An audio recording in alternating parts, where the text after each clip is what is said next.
Justice with Judge Mablean will be life, because in everything we do, it involves the law. You came to court to testify about what you heard, what you saw, and what you know. She's fair. I don't have a hearing problem. This ear works good. This one works even better. She's firm. I'm not responsible for that ticket, and I'm not going to pay for it. Who says you're not going to pay for it? I make that decision, not you. She's honest. What you have to say? All I have to say. Nothing. This is Justice with Judge Mablean. Brian Bondango is suing Devin Rikers in the amount of $800. Mr. Bondango claims Mr. Rikers heckled him so badly during his New Year's Eve DJ gig that they got into a scuffle and he lost his job. In the matter of Brian Bondango versus Devin Rikers, you're suing him for $800 for lost wages. Tell me about it. Mom, I have been a salesperson for 20 years, 30 years, in my 30s. And at the age of 35, I decided to change my career because it was a little bit boring. I was looking for something fulfilling, entertaining. I know I have a very good voice. My friends usually tell me that. So they were shocked when I told them that I'm going to leave my day job to become a DJ. Because they always told me that, hey, you have a knack for entertainment. So I started DJing, started with friends and families, and the word passed, I increased my fan base. All right. So I started playing for private parties, bars, nightclubs, and restaurants. So the owner of this restaurant called me and asked me whether I can play for the first 3 Saturdays in January. I said yes. Okay. And 2 days before New Year's, he called again and said, hey, my entertainer dropped off. Can you fill in the gap for me for New Year's? I was so excited because... You mean New Year's Eve? Yes, ma'am. Okay. All right, get to the point. Yeah, so as I was playing, I singing with some, most of the time when I play, I sing with my music. You sing along? Yeah, I sing along, you know, just make sure that So you do more than DJ, you also sing? Well, once in a while, you know, just to get the crowd, you know, tune up. Your Honor, it was more than once in a while. I didn't ask you to talk. Oh. Thank you. Go on. Mr. Riker walked to my booth and started telling me that I'm not a good DJ. My face is good for the radio. I was shocked. That's what he told me. So he walked over to the DJ booth and told you all this? Yes, ma'am. And this went on for 45 minutes, and I was so pissed off with him.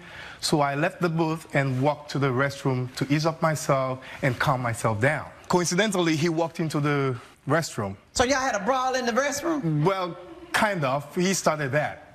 What happened, Johanna? He walked in, and I asked him, why were you disturbing my play? This is my show. Why won't you just go with the flow?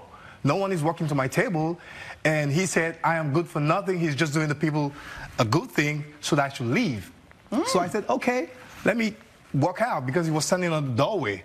So I tried to push him on the side to walk, and he pushed me, and I fell to the ground. Once he pushed you and you fell to the ground, what'd you do? So I pushed him back, and we started scuffling and shouting, and we were kicked out of the restaurant. You both got kicked out? Yes, ma'am. And you lost your money for the night? Yes. And for the rest of the month? Exactly, ma'am. I went back to get my equipment, hoping that, and I apologize, sorry, and hoping that I will get the rest of the three gigs that I had already for January. And the owner said no way. He said no way. He lost money. He had to pay double to get someone to fill in the gap, and he's responsible for... So now you want him to pay you your wages? All right. Now, Mr. Rikers, it's your turn. This is my favorite restaurant, Mancini's Marinara Dreams. I go there 3 times a week. So when there's all these big posters for New Year's Eve saying that they're having this big DJ, I was excited. So I got a big group of my friends. We were all going, and I'm pretty close with the owner, considering I go all the time. And he said that he had a new DJ because the other one dropped out. And I mean, I was excited. How many how many was in your group? There were 5 of us, ma'am. Okay. Yeah. And I mean, we're all very civil, polite. I think it was more of the other people in there that were really disappointed. And I wanted him to know that people weren't really enjoying it. He was playing music that my grandma listened to. Why did you need to tell him that people weren't enjoying it? You think he had enough sense to say, realize it himself? That's the issue, and I think he's a little delusional, which is why we're here. He couldn't feel the crowd. So who appointed you to be the one to decide whether the people were enjoying it or not? So when things weren't going well, I just wanted to speak up. I just wanted to help him out. And when you speak up and tell him it wasn't, what was that going to do? I wanted him to change the music. He was playing very old music. I mean, the entire crowd, if you can't tell by looking at the 2 of us, he's 2 times, 3 times my age.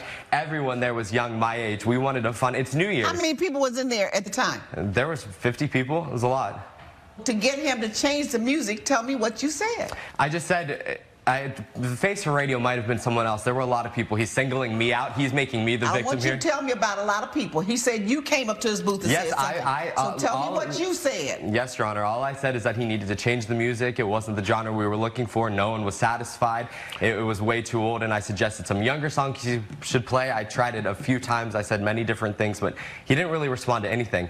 And then that is when I ran into him in the bathroom. And my mom raised me right. I have morals. I have respect. I would never lay my hands on anyone. But my dad taught me that if someone starts it, I have to finish it. So when he pushed me, I had to respond. It's self-defense. So I did push him back, Your Honor, and that I can admit to. So you say that he pushed you first, and you responded to self-defense. Yes, ma'am. And he says that you pushed him first, and he responded to self-defense. Yes. So one of you is lying.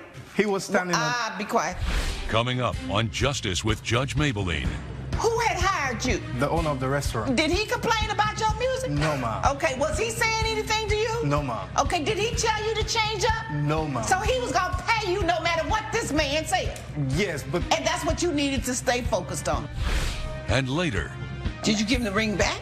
Honestly, I didn't offer to give him the ring back. I told him that he owed me money for the television that he broke, and if he did not give me the $1,000 for the TV he broke, I was going to keep the ring in exchange for the debt that he owed me. We're back with the case of Brian Bondango, who is suing Devin Rikers for lost wages. One of you is not telling the truth. I don't know if it may have been a mutual push at the same time. You know, were you coming in the door or out the door? I was already in there. Yes. I was washing my hands when I saw him behind me. He approached me, he got in my face, said I was a jerk.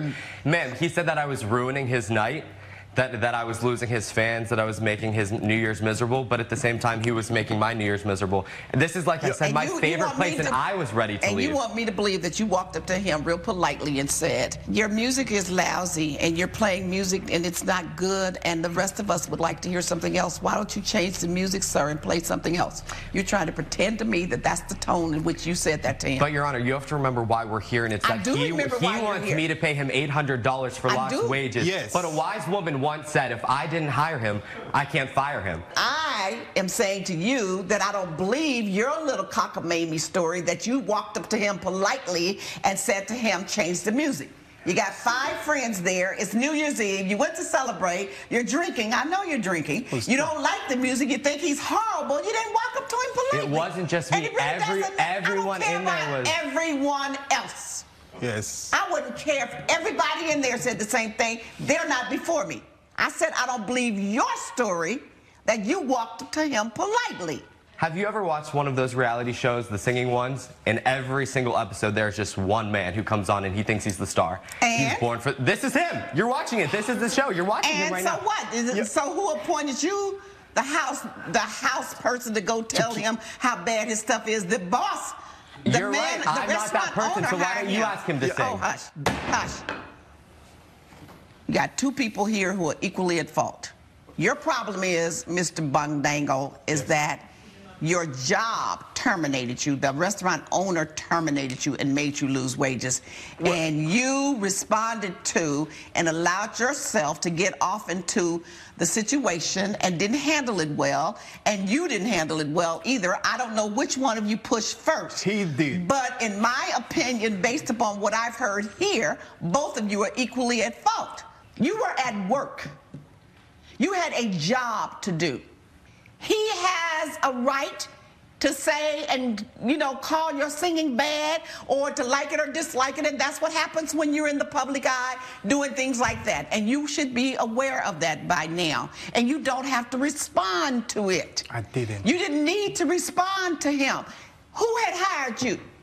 The owner of the restaurant. And who told you, did he complain about your music? No, ma'am. Okay, was he saying anything to you? No, ma'am. Okay, did he tell you to change up? No, ma'am. So he was going to pay pay you no matter what this man said. Yes, but... And that's what you needed to stay focused on. Yes, but... That's what you needed to stay focused on. And you should not have allowed yourself to get into any interchange or exchange with him about his opinion of what you were doing. I was in the bathroom. He came in. I tried to leave. He pushed me first. You said the opposite. He pushed me first. I don't know who pushed who first, but the point is both of you are equally culpable. The evidence shows it, and more importantly, he did not pay you.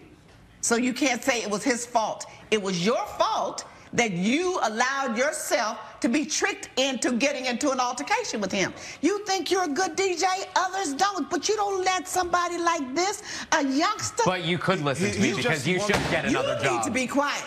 He's just one person. I'm just saying. Okay, pay him $400. Judgment for the plaintiff, $400. That's what I did for you. Now, that's what cost you, so you should think consequences, too, because I hadn't made my ruling yet. All right, then. Because you did play a role in him losing that job, the two of you getting into the altercation. But if you're a math teacher, 1 + 1, if you don't know it equals 2, you're going to get fired. If he can't sing, he would have got fired at the end of the day regardless. And you should have let him get fired, but you shouldn't have gotten into no incident. He would have got fired. Close your mouth. You go stand here and tell me you're respectful? You've been totally disrespectful almost ever since you've been standing over there to me. So that's why I know you didn't walk up to him in any respectful manner. Has nothing to do with the way your parents raised you. I'm not one of those who believe and always blame parents when kids or young people or anybody act a fool and say your parents didn't raise you right. I believe they raised you right, but it doesn't mean that we always do what our parents tell us. You, me, and no one else. I believe I've shown you respect. I just don't have it for him. You need to shut your mouth and not open it again. But that's not respectful to talk to me like that either. I believe you need to shut your mouth and not say another word. Judge Mablean has ruled in favor of the plaintiff. The defendant has been ordered to pay $400. You know what, Brian? I will happily give you the $400. Maybe you can buy yourself a new career. I know I can sing. I'm a good DJ, and I hope I'll never see you again. Coming up. My friends came over. I've had these friends forever. They could get a little rowdy when we're drunk. I've had these friends for so long, and we were playing video games. One of my buddies was by the TV, asked me to toss him the controller, and I did, very hard apparently, and broke the TV. Lily Edwards is suing Troy Stevens in the amount of $800. Ms. Edwards claims her ex-fiancé broke her TV and says that when she went to sell her engagement ring, she discovered it was fake. In the matter of Lily Edwards versus Troy Stevens, you're suing him for $800 for the cost of replacing a television that you say he broke. Yes, Your Honor. I'm suing my ex-fiancé Troy for $800 because that is the difference between the television, my television that he broke, which was worth $1,000, and the fake engagement ring that he gave me that was, from my understanding, was worth $1,500, and I went and got it appraised. They told me that it was only worth $500. The market value was $500, and they would only give me $200 for it. So I need my difference from the television that he broke. Did you give him the ring back? Honestly, I didn't offer to give him the ring back. I told him that he owed me money for the television that he broke, and if he did not give me the $1,000 for the TV he broke, I was going to keep the ring in exchange for the debt that he owed me. How did the TV get broken? Someone threw something at the TV, and it ended up broken, laying on the floor. Who threw something? Someone. I believe it was him. Mr. Stevens, what happened? My friends came over. I've had these friends forever. They could get a little rowdy when we're drunk. I've had these friends for so long, and we were playing video games. One of my buddies was by the TV, asked me to toss him the controller, and I did, very hard apparently, and broke the TV. And weren't you paying rent together? I was paying most of the rent, yes. And weren't you buying stuff together? Yes, Your Honor, we were. So then it's his TV as much as it is yours? Not necessarily, because... Okay, explain it. We had a split account, and we agreed that we would use that account to purchase things for the house, but I took it upon myself to just, you know, treat us to something nice because I felt like we deserved it. We were newly engaged, we're young, we just got our new place. Why not get us a nice TV, Your Honor? Did you use the joint account to buy this television? I did not. I used my own money. What'd you buy the television with? With my own money. How much was that? $1,000. Okay, now what did he buy from the joint account? Miscellaneous stuff. I don't know what like that is. Soap and like dishes and cups and things we needed to live. Then he bought you a ring which was fake. Coming up. That You're means buying that everything for your house. Isn't it your TV? Yes, Your Honor, but that also means that the money that he's spending on the joint account, that's our money too, correct? We're back with the case of Lily Edwards, who is suing Troy Stevens for property damage. But now she got a TV for $1,000, but... And he broke it. But isn't that y'all's TV? Isn't that your... Okay, so that you're means buying that... everything for your house. Isn't it your TV? Yes, Your Honor, but that also means that the money that he's spending on the joint account, that's our money too, correct? And I bet you haven't given back anything that he bought from that joint account. He hasn't given me back the $800 that I need for the money that he broke my TV. I need to be reimbursed. No, darling. Okay, you got a lot of debts. That's what I read in the brief, that you paying credit card debts. Yes, I just paid off the $4,000 that was on the card. So you gonna pay him back that? No. So why does he have to pay your debt? Because for what he belligerently... listen to this. I gotta pay what you want. I want you to pay me back for what I put out, but I'm not paying you back a dime for all the money you put out. That's bottom line, is what it is. I put out $1,000 for a TV, and I want you to pay me back. But I'm not going to give you back a dime for all the money you put out for us. But no one asked him to propose to me. I didn't ask to get married. You proposed to me. You knew I was high maintenance. So why get yourself into this? He didn't stop me. He didn't stop me. So then I'm gonna put the question back to you. Why you get yourself into this if you had a bunch of a fiance with a bunch of rowdy friends that get drunk and break things? Why because put yourself I tried into to this? accept them for everything that he came with, but I so spent there's the most answer. of Why my get yourself paycheck. into this? I spent most of my paycheck on that TV, and he let his friends come into our home and literally tear up our apartment. I came home and the apartment was selfish, trash. young lady. You're selfish, young lady. You're totally self-centered, young lady. Judge Mablean's verdict when Justice with Judge Mablean returns. You should not have been splurging on a TV for $1,000 when the two of you moved in to live together and were paying bills together. It should have been a joint conversation about purchasing the TV. It was not, so you spent your $1,000 that you really couldn't afford, but he's also spending money that he can't afford to help you live. So you can't just ignore that and just keep talking about my $1,000 that I spent. You're being very selfish and inconsiderate. That was a choice you made because that TV meant so much to you. But he's giving you stuff too, and he hasn't taken any of it back. He's paid a $4,000 credit card debt. That's much more than $1,000. I'm not going to make him give you another dime. He didn't even ask for the ring back. He did. Well, you didn't give it back. You're blessed that he didn't ask as a cross complaint for you to reimburse him. You get away good. Because had he asked, you'd have walked out of here owing him. Okay. You got it? Yes, ma'am. Okay. Judgment for the defendant. Judge Mablean has ruled in favor of the defendant. The plaintiff's claim has been denied. You broke my TV, and now I'm stuck with this cheap ring. Look, I'm sorry I lied to you about the price of the ring, but I spent a lot of money on us.